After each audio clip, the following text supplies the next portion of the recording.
Good morning.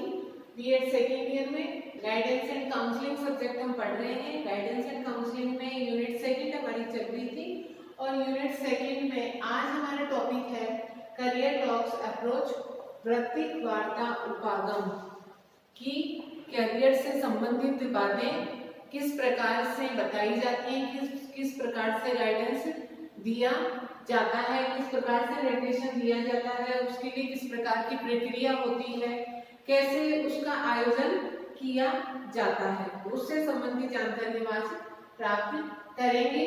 कि एक stage होती है कि जैसे अपन 10th 12th में हम सब्जेक्ट लेते हैं, उसी समय इससे संबंधित थोड़ी बहुत जानकारी देना स्टार्ट कर दिया जाता है कि आप किस विषय का चुनाव करेंगे, तो उस प्रकार का मार्गदर्शन दिया जाता है कि इस सब्जेक्ट का आप चुनाव कर रहे हैं तो आगे आपके लिए यहाँ इस तरीके से आपका प्लेसमेंट हो सकता है, आपको आगे इस प्रकार से यहाँ पे ये इसका चुनाव करोगे तो आगे फ्यूचर में आपके लिए ये रास्ते खुले हुए रहेंगे, आपको इस तरीके से इसकी पढ़ाई पूरी करनी है तो आपको इस प्रकार की जॉब मिलेगी। तो इस तरीके की जानकारी उनको अगर 10th 12th से ही दी जाए तो वह सही विषय का चुनाव कर सकते हैं। जब धीरे धीरे 10th 12th कर लेंगे, उनकी पढ़ाई हो जाती है, उसके बाद में उनको जैसे वहां पर प्लेसमेंट के लिए बाहर से कंपनी से आते हैं और वहां पर एक आयोजन किया जाता है कि इस विषय से संबंधित जानकारी दी जाती है कि आपका सब्जेक्ट ये है, तो उससे संबंधित सारी जानकारी उनको दी जाती है, उनका मार्गदर्शन किया जाता है। कि जैसे मान लीजिए विज्ञान विषय है तो विज्ञान विषय से संबंधित सारी जानकारी कि विज्ञान विषय से संबंधित जुड़े हुए आपको यहाँ इस तरीके की जॉब मिल सकती है, आपको इस तरीके का कार्य मिल सकता है जो आप कर सकते हैं।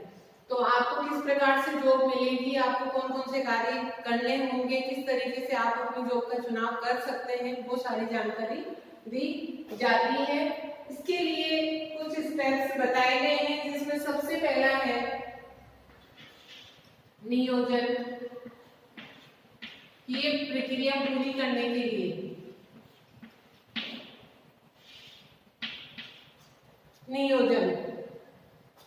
नियोजन में पहला स्टेप है कि उसकी योजना का निर्माण किया जाता है। निर्माण करने से पूर्व उसके उद्देश्य एवं प्रक्रिया का निर्धारण किया जाता है कि सबसे पहले योजना बनाई जाती है तथा उसके लिए कि हम किस उद्देश्य के लिए ये योजना बना रहे हैं, इस योजना ये जो हम योजना बना रहे हैं, ये जो प्रक्रिया पूरी होने वाली है उसका उद्देश्य क्या है। सबसे पहले क्योंकि हम जो कोई भी कार्य करते हैं उससे पहले हमारा उद्देश्य लक्ष्य निर्धारित होना चाहिए कि इस उद्देश्य से हम ये कार्य कर रहे हैं, तभी तो ये होगा कि हमारे इस कार्य को करने से हमारा ये उद्देश्य पूरा हुआ है। तो इसमें भी सबसे पहले यही है कि नियोजन के अंतर्गत ये आता है कि सबसे पहले आप उद्देश्य निर्धारित किया जाता है कि हम ये आयोजन किस लिए कर रहे हैं। जैसे मान लीजिए कि माध्यमिक स्तर पर कैरियर टॉक का आयोजन किया जाता है तो योजना में सर्वप्रथम वार्ताकारों को कहां से बुलाना है, उनका पारिश्रमिक क्या होगा कि उनको कितना मनी देना पड़ेगा, वो कहां से आएंगे, किस स्तर के छात्रों को इसमें सम्मिलित करना है, इन सब पर विचार किया जाता है।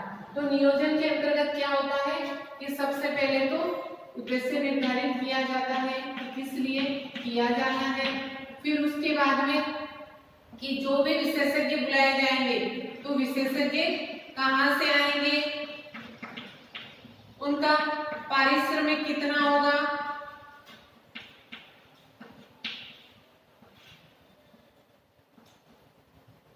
तो इस प्रकार की सारी जानकारी नियोजन के अंतर्गत प्राप्त कर ली जाती है और तैयारी स्टार्ट की जाती है।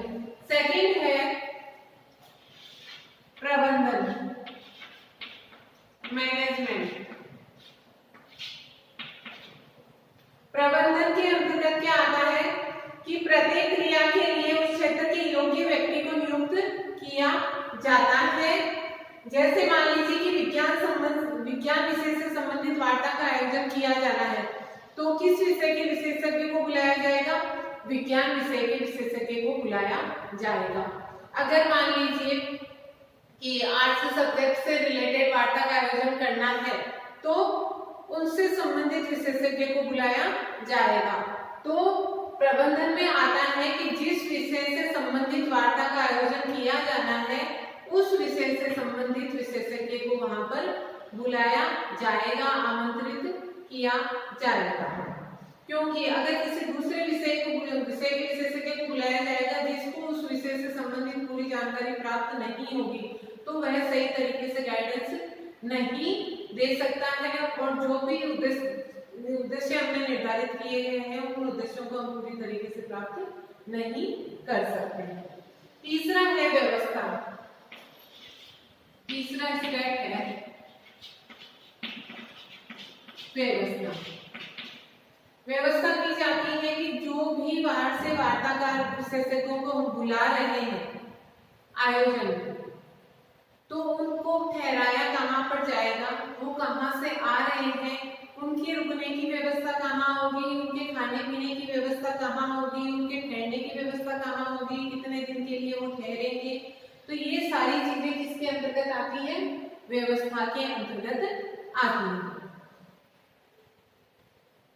व्यवस्था के अंतर्गत बाहर से आए हुए छात्रों के लिए व्यवस्था कहाँ से होगी? वार्ता का आयोजन स्थल कौन सा होगा? जो बाहर से हम वार्ता करने के लिए जिन विशेषज्ञों को बुला रहे हैं उनको कहाँ पर ठहराया जाएगा?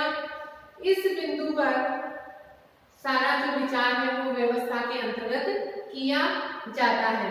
इसके लिए यह आवश्यक है कि इस कार्य को भी उस व्यक्ति को दिया जाए जो सामान्य रूप से कार्यक्रमों के आयोजन करने में व्यवस्था विशेषज्ञ हो, क्योंकि किसी भी चीज के लिए, किसी भी प्रोग्राम के लिए व्यवस्था करना भी एक बहुत बड़ी जिम्मेदारी का कार्य होता है। तो यह भी जो व्यवस्था करता है, जो उसके बारे में व्यवस्था करने के बारे में पूरी जानकारी रखता है कि कहाँ ठहराया जाता है, कितने जनों को हम कहाँ रुकवा सकते हैं और हमारे पास इतना मनी है तो उसमें हम किस प्रकार से व्यवस्था कर सकते हैं, तो ये कार्य उन्हीं को दिया जाना चाहिए। फोर्थ है स्तर की लेवल, कि ये जो वार्ता का आयोजन किया जाएगा वह हमें किस लेवल के लिए करना है, इसकी जानकारी हमें पहले कर लेनी चाहिए कि माध्यमिक स्तर के बच्चों के लिए हम ये कर रहे हैं या उच्च माध्यमिक स्तर के लिए कर रहे हैं या कॉलेज स्तर के लिए हम ये आयोजन कर रहे हैं। तो स्तर का पता लगा लेना चाहिए कि किस लेवल के स्टूडेंट्स हैं। वार्ता किस स्तर पर आयोजन की जानी है? माध्यमिक स्तर के छात्रों के लिए है, उच्च माध्यमिक स्तर के छात्रों के लिए है, स्नातक के छात्रों के लिए है, उसकी जानकारी हमें पहले ही प्राप्त कर लेनी चाहिए। फिर है विद्वानों का चुनाव।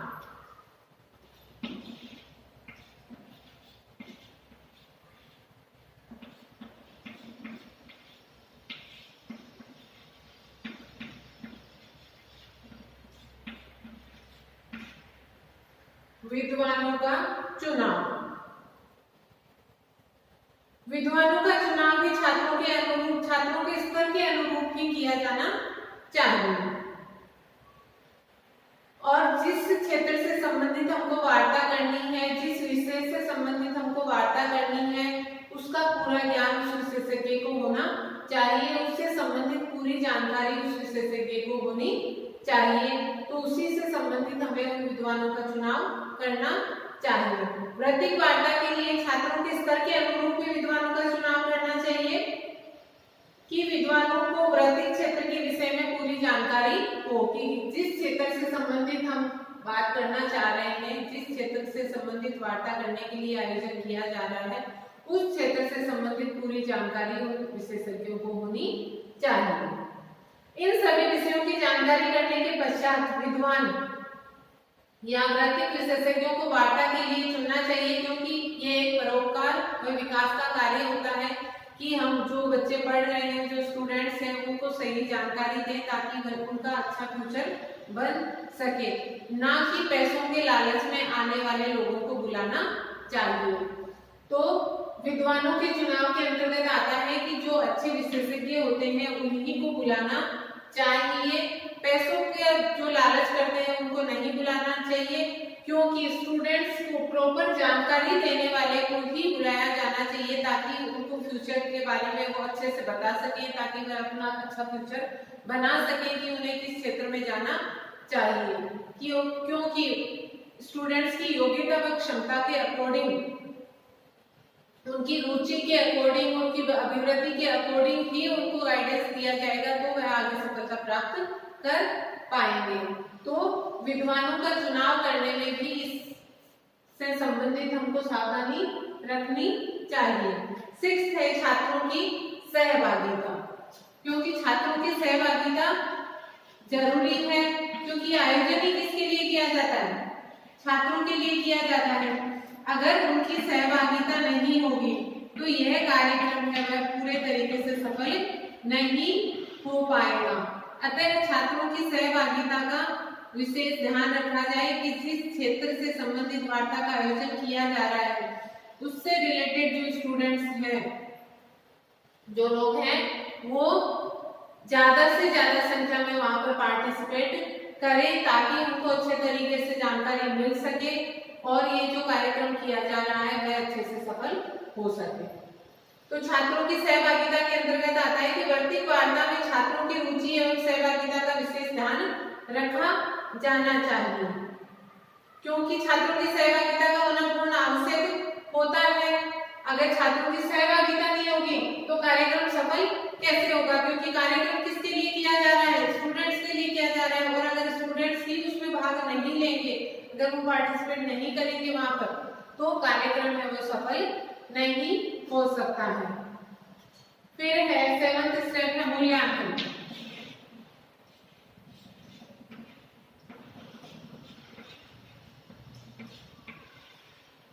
मूल्यांकन हम कोई भी कार्य करते हैं उसके लिए मूल्यांकन भी अनिवार्य स्टेप होता है, क्योंकि मूल्यांकन के द्वारा ही हमें पता लगता है कि कितनी सफलता प्राप्त हुई है, कितने सफल हुए हैं या हम सफल नहीं हुए हैं। तो मूल्यांकन में किया जाता है कि जो भी स्टूडेंट्स वहां पर हैं, जो भी छात्रों, जिन भी छात्रों ने भाग लिया है उनसे एक प्रतिवेदन तैयार करवाया जाता है कि वह उनको कैसा लगा, जो आयोजन किया गया उसमें उनको कैसा लगा, वो कहाँ तक सफल हुए, उनको कितना पता चला है, उनको कितना समझ में आया है। उसके द्वारा ही हमें पता चलेगा कि जो आयोजन किया गया था वो सफल हुआ है या नहीं हुआ है। तो मूल्यांकन करना चाहिए। वर्ती वार्ता के माध्यम से उनकी समस्याओं का समाधान हो पाया है या नहीं हो पाया है। इसके लिए छात्रों के व्यक्तिगत रूप से वार्ता संबंधी विचार जानने के लिए उनसे प्रतिवेदन तैयार करवाया जाना चाहिए, जिसमें वह उस संदर्भ से संबंधित अपने विचार प्रस्तुत करें, ताकि पता चल सके कि आयोजन सफल हुआ है या नहीं हुआ है और किस हद तक वह आयोजन सफल हुआ है। तो ये था करियर टॉक अप्रोच वर्तिक वार्ता उपागम। ये 7 स्टेप्स में 7 सोपान इसके बताए गए हैं। सबसे पहला है नियोजन की उद्देश्यों की जानकारी ले लेनी चाहिए, विशेषज्ञ हमें कहाँ से बुलाने हैं, उनका पारिश्रमिक कितना होगा, इन सारी बातों की जानकारी नियोजन के अंतर्गत होती है। सेकंड स्टेप है प्रबंधन। प्रबंधन के अंतर्गत होता है कि किस विषय से संबंधित हमको वार्ता करनी है, इस वार्ता का आयोजन किया जा रहा है तो उससे संबंधित विशेषज्ञों को ही बुलाया जाना चाहिए। व्यवस्था के अंतर्गत आता है कि जो भी स्टूडेंट्स आएंगे वो कहाँ ठहरेंगे, जो विशेषज्ञ आएंगे वो कहाँ ठहरेंगे, कितने स्टूडेंट्स भाग लेंगे, उनके रुकने की व्यवस्था कहाँ पे की जाएगी, किस प्रकार से की जाएगी, वो सारा व्यवस्था के अंतर्गत आता है। और व्यवस्था की जो जिम्मेदारी है वो व्यवस्था विशेषज्ञ को ही दी जानी चाहिए, ताकि वह कि वो कई बार व्यवस्था करता हो उसको उस संबंध में पूरी जानकारी हो, ताकि व्यवस्था अच्छे ढंग से हो सके। फिर है स्तर। स्तर के अंदर आता है कि कि हमें बच्चों के लेवल का पता होना चाहिए कि वह हमें जो वार्ता का आयोजन किया जा रहा है वह किस स्तर के लिए किया जा रहा है, माध्यमिक स्तर के लिए, उच्च माध्यमिक स्तर के लिए या कॉलेज स्तर के लिए हमें वार्ता का आयोजन करना है। तो ये है स्तर के अंतर्गत। फिर है विद्वानों का चुनाव, कि उस विषय से संबंधित पूरी जानकारी हो, उन्हीं विद्वानों का चुनाव किया जाना चाहिए, पहली बात। दूसरा ये है कि ये एक अच्छा कार्य होता है कि आप बच्चों को गाइडेंस दे रहे हैं ताकि वो उनका अच्छा फ्यूचर बन सके और वह कभी असमंजस की स्थिति में नहीं रहे, उनके मन में कई जो समस्याएं चल रही हैं उन समस्याओं का समाधान इसके द्वारा हो सके, करियर के बारे में सही सही जानकारी उनको मिल सके। तो जो पैसों का लालच करते हैं ऐसे विशेषज्ञों को, विद्वानों को नहीं बुलाना चाहिए। छात्रों की सहभागिता इसमें बहुत जरूरी है, क्योंकि छात्रों की सहभागिता नहीं होगी तो जो कार्यक्रम किया जाएगा वह सफल नहीं हो सकता है। तो ये ध्यान रखना चाहिए कि अधिक से अधिक संख्या में छात्र वहां पर भाग लें ताकि कार्यक्रम अच्छे से सफल हो सके। फिर है मूल्यांकन, कि मूल्यांकन के अंतर्गत पता लगता है कि हमने जो आयोजन किया है, जो कार्यक्रम किया है, उसमें कितनी सफलता प्राप्त हुई है। और इसके लिए क्या किया जाना चाहिए कि व्यक्तिगत रूप से सभी स्टूडेंट्स से एक एक प्रतिवेदन तैयार करवाना चाहिए जिसमें वह अपने मन के विचार प्रस्तुत करें कि हमारे मन में ये समस्या चल रही थी और इस समस्या का समाधान हमें इस प्रक्रिया, इस प्रोग्राम के द्वारा उस समस्या का समाधान हुआ है या नहीं हुआ है और किस हद तक हमें समाधान मिला है, जिससे कि हमें पता चल सके अगर कोई कमी है तो फिर उसमें सुधार किया जा सकता है।